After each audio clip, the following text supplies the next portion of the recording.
Buongiorno e benvenuti su Deriver Lab. Il tema di oggi è il ripple dei condensatori e più precisamente come riuscire a misurarlo non solo con l'oscilloscopio ma anche magari con il semplice multimetro, in maniera da accorgersi se il condensatore potrebbe aver perso di capacità e va sostituito senza doverlo smontare, cioè agevolare un attimino una riparazione, andare a fare delle misure in circuito che ci dicono se il ripple è troppo alto per quel tipo di circuito, magari in un amplificatore o non si sta parlando di alimentatori lineari, comunque il classico trasformatore, ponte di diodi, condensatori di filtro. Appunto su questi condensatori di filtro magari possiamo andare a vedere se sono rovinati misurando i ripple, cioè se hanno perso la capacità. Magari dovevano essere da 10.000 microfarad, alla fine con gli anni sono 2 o 3.000 microfarad e chiaramente non filtrano più come dovrebbero. E io credo in questo video che vi faccia piacere riuscire a capire, molti di voi lo sapranno, qualcuno no, è su questi che punto, riuscire a capire come misurare i ripple dei condensatori anche senza avere l'oscilloscopio. Perciò, come vi dico sempre, andate avanti anche in questo video e vedete cosa combino per voi.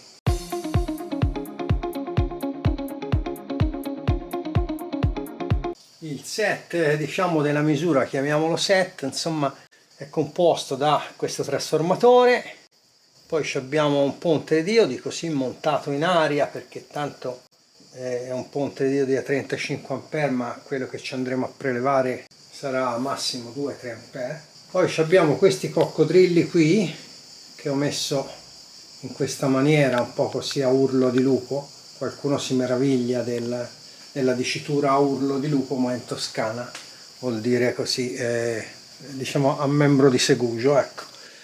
Però si può dire a urlo di lupo. E qui ci sono questi due coccodrilli dove potrò variare la capacità del condensatore, ce ne metto più di uno.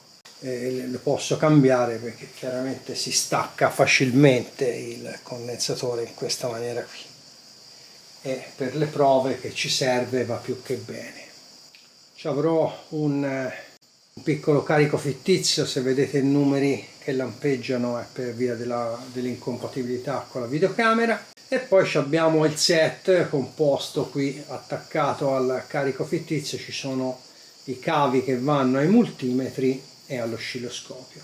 Questi sono un paio di multimetri e questo è un multimetro vecchio che però vi voglio far vedere che aveva delle funzioni notevoli per il 1980. E poi usiamo l'oscilloscopio e andiamo a vedere cosa succede anche con la forma d'onda.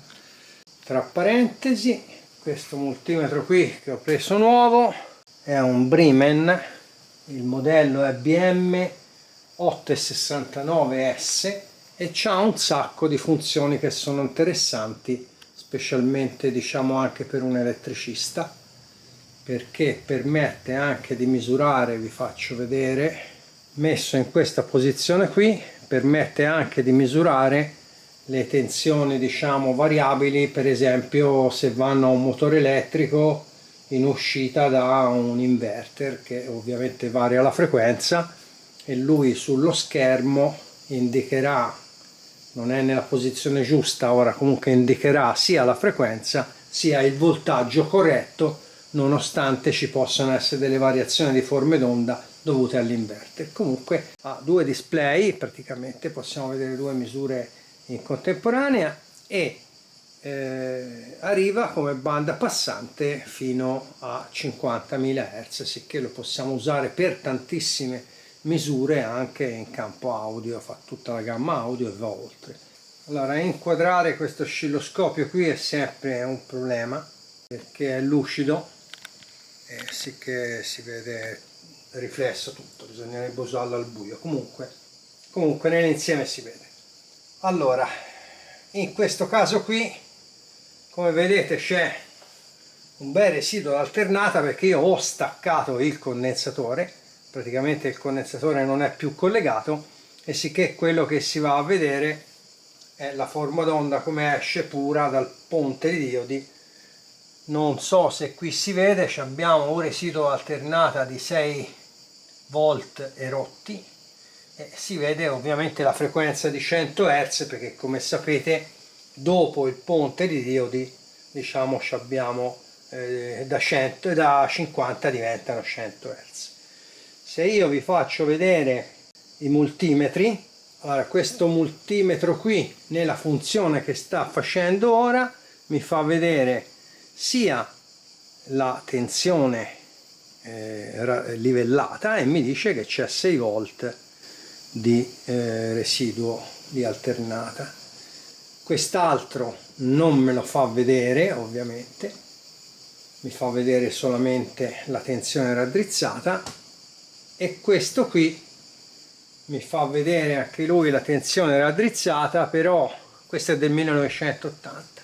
Però se vedete questa barra qui sotto lampeggia, cioè lampeggia nel senso non sta ferma, e questo mi dà un'indicazione comunque sia che mi trovo una componente alternata nel mezzo. Allora che possiamo fare? Colleghiamo il condensatore. Questo è un condensatore da 100 microfarad, sicché è un condensatore stupido, ovviamente non è sufficiente sicuramente per nessuno scopo, però senza carico, se vedete, 0, niente praticamente. E questo mi segna a questo punto i famosi volt in continua senza lampeggiare, e l'oscilloscopio ve lo inquadro da lontano, tanto è uguale, la linea è piatta, l'elettrocardiogramma è piatto, però basta inserire un piccolo carico da 200 soli milliampere e come vedete, diciamo, siamo quasi da capo. Voi non lo vedete di lì, ma ve lo dico io, ci sono 2 volt e 8 di residuo da alternata. E se andiamo a vedere questo multimetro vecchio del 1980, mi fa vedere a questo punto ballonzola meno, ma mi fa vedere che comunque la lineetta ha questo problema qui, nel senso si vede ballettare. Allora, nei multimetri digitali è abbastanza facile vedere il residuo alternata. Questo ovviamente lasciato nella posizione in corrente continua non mi indica niente, mentre il Bremen, allora questo multimetro mi fa vedere ovviamente anche altre misure, perché in questa maniera qui vedo la tensione continua e il residuo d'alternata sotto. Se lo premo ancora mi fa vedere solamente la tensione continua, e anche lui però, come l'altro multimetro mio, vediamo se riesco a inquadrarlo, non so se si vede bene, comunque c'è la barra sotto che sta andando avanti e indietro praticamente, e anche lui mi dice che c'è qualcosa che non quadra. E poi mi può far vedere un altro valore che è interessante, mi può far vedere la tensione totale efficace. Vedete qui fa vedere come se fosse, c'è il simbolo della corrente continua e il simbolo della corrente alternata, e mi sta facendo vedere 14,86 volt, perché questi qui sono la somma di tutti e due i valori praticamente. Ora sono 14,90 volt.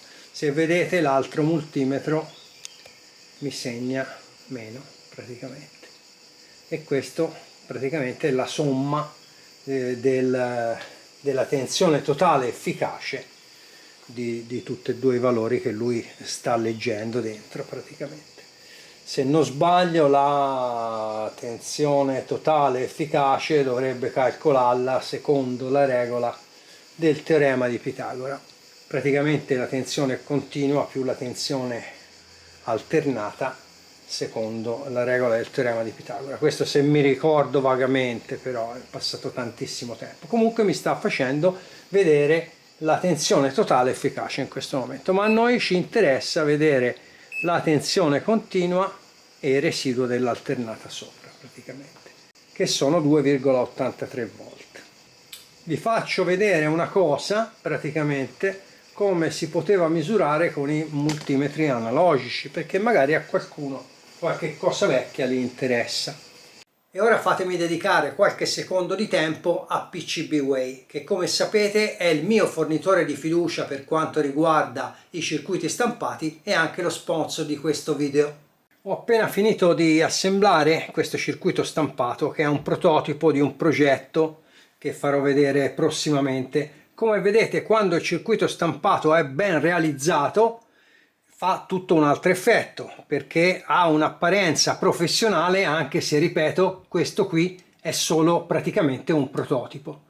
E se non avete voglia di assemblarli come ho fatto io, potete farveli inviare direttamente montati con i componenti che decidete voi. Se poi dovete assemblare dei componenti SMD piccoli come questi, farseli montare è ancora più conveniente. Datemi retta, fate come me, servitevi anche voi da PCBWay. I multimetri analogici, a parte qualche modello che aveva la funzione per misurare anche il residuo dell'alternata, di solito non erano adatti per misurare un residuo alternata.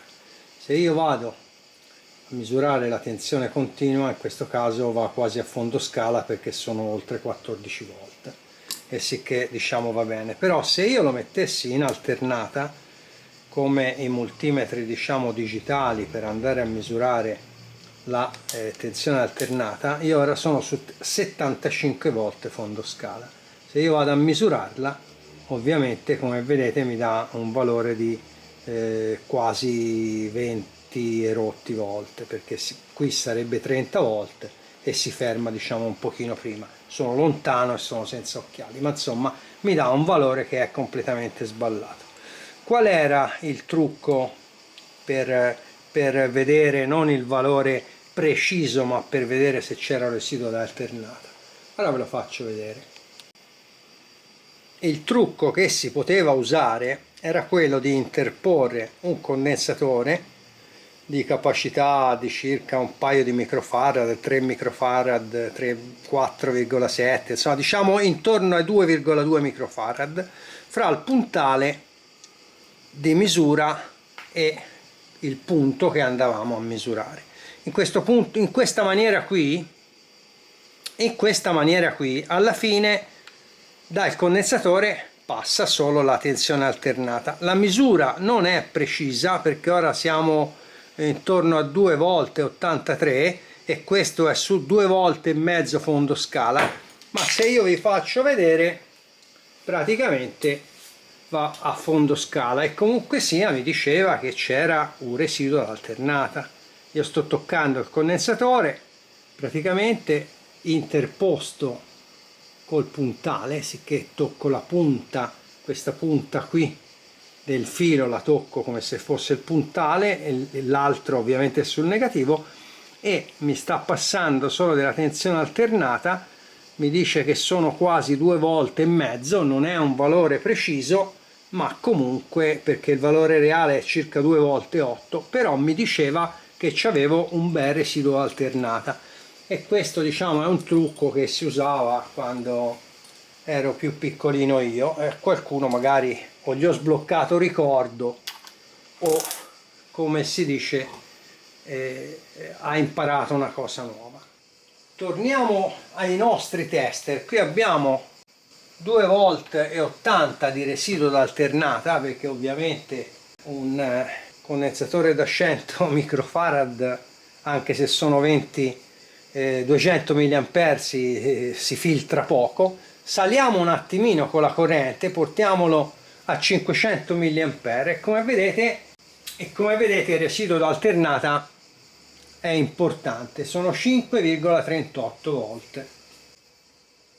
La stessa cosa, come vedete, anche la forma d'onda dell'oscilloscopio è aumentata e anche lui mi segna 5,3 volt circa. Allora, con questo multimetro è facilissimo. L'altro multimetro ovviamente mi sta ancora misurando solamente la tensione continua, però ballonzola parecchio perché ovviamente vede che c'è qualcosa che non quadra. Il multimetro piccolino, se vedete, la barra sotto diciamo è quasi impazzita. Allora nei tester digitali per misurare residuo alternata è banale, tanti lo sapranno, qualcuno no, basta metterlo in AC, perché in AC praticamente passa solamente la tensione alternata, non passa la continua, e ci fa vedere il residuo dell'alternata. La stessa cosa se in questo tester sposto su tensione alternata mi va a far vedere il mio residuo alternata, che è importante, 5 volte 3, e la stessa cosa che fa vedere questo qui. Questo, il vantaggio è che li vedo praticamente tutte e due, è una cosa non da poco, insomma, se vado a misurare in un circuito senza dover tutte le volte cambiare di portata. E questo va bene ovviamente se abbiamo un residuo importante. Cambio condensatore e vediamo cosa succede con un residuo meno importante. Ora tolgo questo e metterò un condensatore da 1000 microfarad. Sono operazioni che con la corrente voi non li fate, perché se poi prendete la scossa non è colpa mia, voi non le fate, le faccio io perché sono matto. E così ve lo dovevo dire, perché sennò qualcuno mi dice lavori con la tensione, a parte il fatto che sono 17 volte, sì, che non è un grosso problema. Residuo d'alternata, praticamente lasciamo stare questi numeri che ballonzolano un po' per conto suo. Comunque residuo d'alternata niente, oscilloscopio piatto. Se io accendo i 200 mA a questo punto non si vede quasi nemmeno. C'ho praticamente 327 mV, è diciamo un residuo molto meno importante rispetto a prima. Allora, si è detto circa 300 mV, e la stessa cosa mi va a segnare questo multimetro qui, che mi segna 300 mV. Il multimetro piccolino è fuori scala, vediamo se mi sposto che non, e segna 0,22. Vediamo se scalo. Se scalo, appunto, mi segna anche lui circa 300 mV. L'altro multimetro, che è in automatico, sta dando nel matto perché non sa cosa andare a pescare. Allora a questo punto qui, con un multimetro che è in automatico e fa le bizze, bisogna metterlo lo scegliamo noi quello che diciamo che scala devo usare. Ho messo la scala più bassa e infatti ora mi segna 0,3 volt circa, che è diciamo la tensione giusta, il residuo alternata giusto. Spero di non annoiarvi troppo con questo video, ma sono cose che magari uno poi le impara, oppure le sa, o se le ricorda, quello che volete voi, e magari può far comodo. Allora al posto di 200 mA lo porto a mezzo ampere come prima, e comunque sia il residuo alternata rimane abbastanza basso, siamo sotto il volt. Se io lo porto invece, se vado ad assorbire 1 ampere, segna 1 ampere, ballonzola, ripeto, è la videocamera. Siamo saliti a 1,5 volt. Non vi sto a far vedere gli altri multimetri che comunque sia segnano tutti 1,5 volt.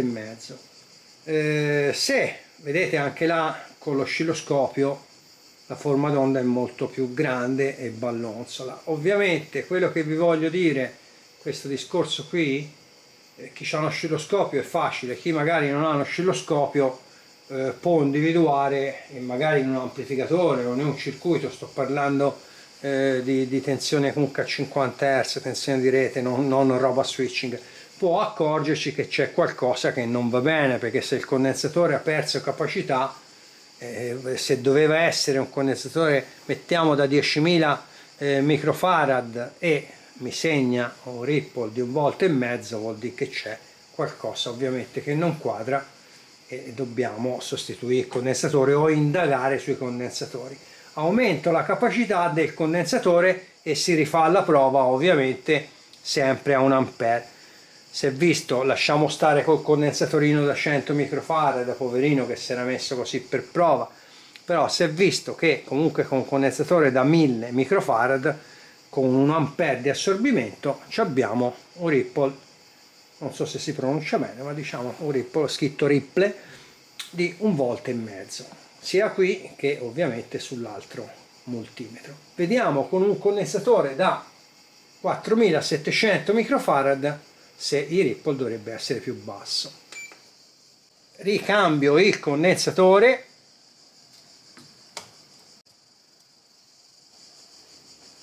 vediamo se un giorno lo metto alla rovescia che botta, mi sposto e a 1 ampere ovviamente abbiamo un Ripple abbastanza contenuto, diciamo intorno al mezzo volt, si vede anche dall'oscilloscopio che è più bassa rispetto a prima la forma d'onda.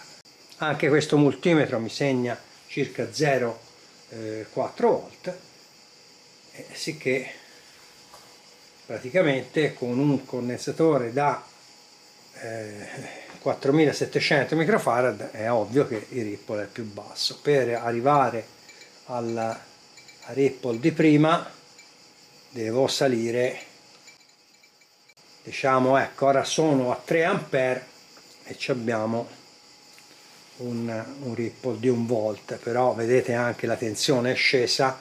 Questo è un trasformatore da 13 volt e la tensione sta andando giù perché sto andando oltre anche la, diciamo, la portata del trasformatore. Comunque sia, con 3 ampere un Ripple di 1 volt con un condensatore da 4700.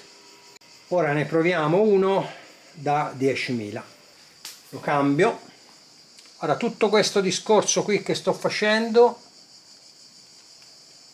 è per farvi capire che in qualche maniera, vediamo se faccio cortocircuito, che in qualche maniera, diciamo, anche senza oscilloscopio possiamo andare a fare le nostre misure e avere un valore, diciamo, un'idea perlomeno di quello che si sta facendo nella riparazione, per vedere se durante una riparazione i condensatori di filtro, magari vado a prenderci una misura, vedere se possiamo avere un'idea se sono alterati, se sono andati perlomeno in maniera grossolana prima di andarli a smontare. Questa è un'idea che uno si può fare. Con un condensatore da 10.000 microfarad abbiamo un Ripple di 200 millivolt. Diciamo varia un attimino perché anche la nostra tensione di rete è ballerina, come sapete. Comunque diciamo circa 200-250 millivolt con 1 ampere di assorbimento. Se io lo porto a 3 ampere, che sono al limite anche col trasformatore, sicché sto andando a saturare anche il trasformatore, siamo comunque un 0,50 volt circa, mezzo volt, sicché anche qui se trovate delle tensioni alte di Ripple vuol dire che il condensatore ha variato, diciamo, di valore, invece di 10.000 è magari 4.000 o 3.000, come avete visto delle volte in altri video che l'ho trovati variati di valore di parecchio. Condensatori da 6.000 mi pare l'ho trovati erano 2.000, e sicché andando a misurare, diciamo, i Ripple dei condensatori con il tester, semplicemente con il tester